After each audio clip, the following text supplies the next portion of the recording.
Politicians of all stripes talk as if the rules that govern the economy are determined either by the free market or by government.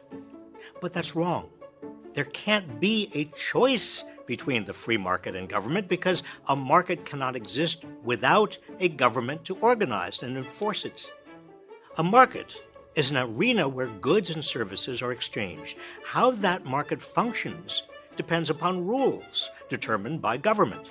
The rules govern property, what can be owned, monopoly, what degree of market power is permissible, contracts, what can be exchanged and under what circumstances, bankruptcy, what happens when borrowers can't pay up, and how is all of this enforced? These rules are decided on one way or another by human beings.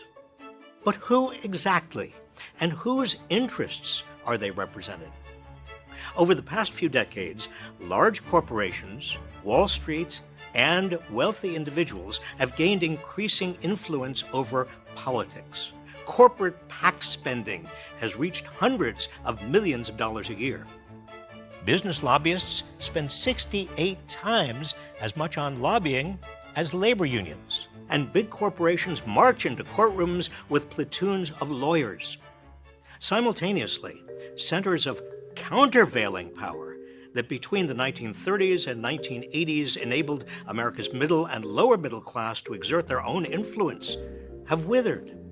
For example, labor union membership has fallen from a third of private sector workers in the 1950s to just 6% in 2023. Small businesses have been replaced by giant big box and online retailers.